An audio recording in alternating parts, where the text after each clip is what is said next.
ആദ്യമൊക്കെ സത്യം പറഞ്ഞാൽ ബിന്നി കുഴപ്പമില്ല എന്നൊക്കെ തോന്നിയിരുന്നു. പക്ഷെ ഞാൻ ബിന്നിയെ വെറുത്തു തുടങ്ങിയ ഫസ്റ്റ് കാര്യം ഞാൻ പറയുകയാണ്, അയാളെ പുറത്താക്കുവാൻ വേണ്ടിയിട്ട് ബിന്നി കാട്ടിയ ഒരു ആവേശം കണ്ടപ്പോൾ അപ്പോൾ എനിക്ക് മനസ്സിലായി ഇത് നമ്മൾ ഉദ്ദേശിച്ച ഒരാളല്ല.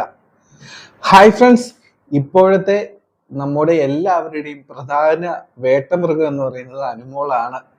പി ആർ കിട്ടി പാവൊന്ന് വിജയിച്ചു പോയി. അതിന്റെ പേരിൽ എല്ലാവരും ഇപ്പോൾ അനുമോളെ തേജോവധം ചെയ്തുകൊണ്ടിരിക്കുകയാണ്. പക്ഷേ അധികമായാൽ അമൃതം വിഷം എന്ന് പറയുന്ന പോലെയാണ് ചില കാര്യങ്ങളൊക്കെ. ഇപ്പോൾ ബിഗ് ബോസിൽ നിന്ന് പുറത്ത് ഇറങ്ങിയവരെല്ലാവർക്കും തോറ്റതിന് കാരണം അനുമോളാണെന്നാണ് പറയുന്നത്. അതുപോലെയാണ് കാര്യങ്ങൾ വന്നുകൊണ്ടിരിക്കുന്നത്. ഇന്ന് ബിന്നിയുടെ ഇന്റർവ്യൂ വൈറലായി മാറിയിട്ടുണ്ട്. ബിന്നി നല്ല രീതിയിൽ അനുമോളെ തേച്ചൊട്ടിക്കുന്നുണ്ട്. തേച്ചൊട്ടിക്കുകയല്ല, അനുമോളാണ് എല്ലാത്തിനും കാരണമെന്ന് പറയുകയാണ്. നമുക്ക് അനുമോളോടൊട്ടും താല്പര്യമില്ല. അനുമോള് പി ആർ കൊടുത്ത് തന്നെയാണ് വിജയിച്ചത് എന്നൊക്കെ നമുക്കറിയാം. അനീഷ് ബ്രോയ്ക്ക് വേണ്ടിയിട്ട് നമ്മൾ സംസാരിക്കുന്നുമുണ്ട്. അപ്പോൾ നമ്മൾ അനീഷിന് വേണ്ടിയിട്ട് സംസാരിക്കുമ്പോൾ അതിൻ്റെതായ കാര്യങ്ങൾ നടക്കുന്നുമുണ്ട്. ഒരുപാട് നല്ല ന്യൂസുകൾ വരുന്നുണ്ട്. അനീഷിന് പുറം രാജ്യത്ത് ഗൾഫില് വില്ല് കൊടുക്കുന്നു. അതുപോലെ ഒരുപാട് അനീഷ് വീട്ടിലേക്കൊക്കെ എത്തി അവിടെ നാട്ടിലൊക്കെ കിട്ടിയ സ്വീകരണം എന്ന് പറയുന്നത് എന്താ പറയാ, കണ്ടു കഴിഞ്ഞാൽ രോമാഞ്ചിഫിക്കേഷൻ വന്നു. അതുപോലത്തെ സംഭവങ്ങളാണ് ഉണ്ടായിട്ടുള്ളത്. ഓക്കെ, അനീഷിന്റെ കാര്യങ്ങൾ അങ്ങനെ നടക്കുന്നു, നമ്മൾ ആഗ്രഹിച്ച പോലെ തന്നെ കാര്യങ്ങൾ നടക്കുന്നു, നമുക്കറിയാവുന്ന കാര്യമായിരുന്നു, അങ്ങനെയൊക്കെയാണ് നടക്കാൻ പോകുന്നത്. പക്ഷേ ഇന്ന് ബിന്നിയുടെ ഒരു ഇന്റർവ്യൂവിൽ ബിന്നി പറഞ്ഞ കാര്യങ്ങൾ കേട്ട് ഞെട്ടിപ്പോയി. അനുമോള് പി ആർ കൊടുത്തത് കൊണ്ടാണ് ബിന്നി ഔട്ടായത് എന്നൊക്കെയാണ് പറയുന്നത്.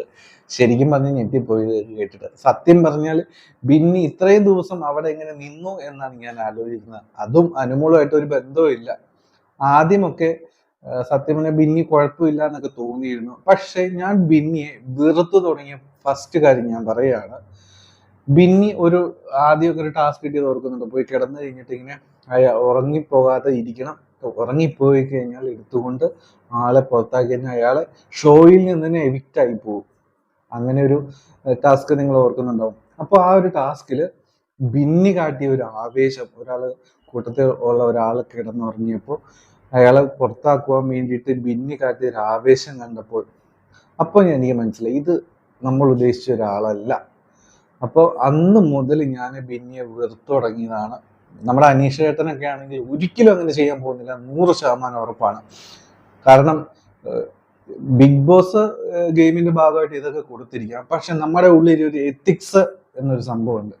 ആ ഒരു സംഭവം എവിടെ പോയാലും നമ്മൾ കൈവിടരുത്. അപ്പൊ പുള്ളിക്കാരി ആ ഗെയിമിൽ അവരുടെ കൂടെയുള്ള ഒരാളെ പുറത്താക്കുവാനായിട്ട് കാട്ടിയ ആ വ്യഗ്രത കണ്ടപ്പോഴേ ഞാൻ തീരുമാനിച്ചാണ് ഈ പുള്ളിക്കാരി സപ്പോർട്ട് ചെയ്തിട്ട് കാര്യമില്ല.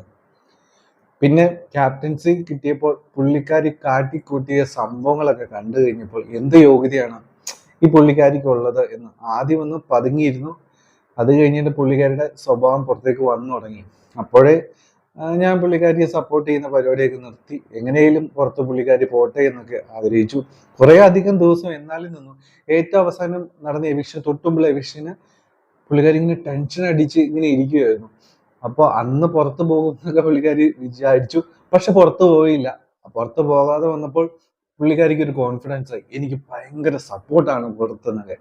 സത്യം പറഞ്ഞാൽ കഷ്ടിച്ച് രക്ഷപ്പെട്ടു പോയതാ. കാരണം അന്നൊരു എന്തോ ഒരു ഇൻസിഡന്റ് ഉണ്ടായി. അതുകൊണ്ട് പുള്ളിക്കാരിൽ നിന്ന് സംഭവം കൺവേർട്ട് ആയിട്ട് വേറെ ആൾക്ക് പോയി വോട്ട് ചെയ്യുന്ന, അങ്ങനെയാണ് പുള്ളിക്കാരി സത്യം പറഞ്ഞാൽ അന്ന് രക്ഷപ്പെട്ടു പോയത്.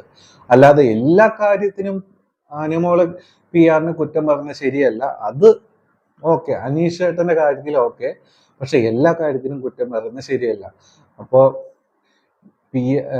അനുവിന്റെ പി ആർ കൊണ്ടാണ് ബിന്നി ഔട്ടായത് എന്നൊരു വിശ്വാസം ഉണ്ടെങ്കിൽ ഷോ ആദ്യം മുതൽ ഇരുന്നൊന്ന് ബിന്നി കാണുക, എന്നിട്ടൊന്ന് വിലയിരുത്തുക. എന്നിട്ടും മനസ്സിലാവുന്നില്ല എങ്കിൽ ഒന്നും പറയാനില്ല, സ്വന്തം വിശ്വാസത്തിൽ തന്നെ മുറുകെ പിടിക്കുക. ഇതുപോലെ പലരും അനുമോളുടെ പി ആറിന് കുറ്റം പറയുന്നുണ്ട്, പുറത്തു പോയതിൽ കുറ്റം പറയുന്നുണ്ട്.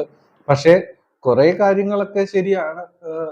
അനുമോളുടെ പി ആർ കൊണ്ട് ചിലരൊക്കെ ഔട്ടാകാനായിട്ട് കാരണമായിട്ടുണ്ട്. അപ്പാനി ശരത്, അങ്ങനെ കുറച്ച് പേർക്കൊക്കെ അതൊരു എഫക്റ്റ് ചെയ്തിട്ടുണ്ട് എന്നത് സത്യമായിട്ടുള്ള കാര്യമാണ്. പക്ഷെ ബിന്നിയുടെ കേസിൽ എനിക്കിത് സമ്മതിച്ച് തരുവാനായിട്ട് പറ്റത്തില്ല. പുള്ളിക്കാരി അത്രയും ദിവസം അവിടെ നിന്നത് ഭാഗ്യമായി കണക്കാക്കുക. അതാണ് എനിക്ക് പറയാനുള്ളത് ഈ കാര്യത്തില്. എന്താണെങ്കിലും എപ്പോഴും അനുമോളുടെ PR-നെ കുറ്റം പറഞ്ഞുകൊണ്ട് ഇരിക്കുന്നതിൽ കാര്യമൊന്നുമില്ല. അതൊക്കെ എന്താണെങ്കിലും നമ്മൾ ആഗ്രഹിച്ച പോലെ അനീഷേട്ടന്റെ കാര്യങ്ങളൊക്കെ നടക്കുന്നുണ്ട്. ആഗ്രഹിച്ച ലെവലിലേക്ക് പുള്ളിക്കാരൻ എത്തിയിട്ടുണ്ട്. അത് മതി. അത് കണ്ടുകൊണ്ട് അനുമോളുടെ PR-ഉം അനുമോളും ഇരിക്കട്ടെ എന്നാണ് ഞാൻ ആഗ്രഹിക്കുന്നത്. എന്താണെങ്കിലും ഇനിയും ഈ PR-ന്റെ കഥപറച്ചിലൊക്കെ നിർത്തേണ്ട സമയമായിട്ടുണ്ട്. എന്താണ് നിങ്ങളുടെ അഭിപ്രായം? ബിന്നി ഔട്ടായത് അനുമോളുടെ PR കൊണ്ടാണ് എന്ന് നിങ്ങൾക്ക് തോന്നുന്നുണ്ടോ? പറയൂ. എന്താണെങ്കിലും കൂടുതൽ വീഡിയോസിനായി നമ്മുടെ ചാനൽ സപ്പോർട്ട് ചെയ്യുക. നമ്മുടെ ചാനൽ നിങ്ങൾ സപ്പോർട്ട് ചെയ്താൽ മാത്രമേ മുമ്പോട്ട് പോകാനായിട്ട് പറ്റത്തുള്ളൂ. എന്താണെങ്കിലും കൂടുതൽ വീഡിയോസുമായി വരാൻ കാത്തിരിക്കുക. Take care. Bye bye.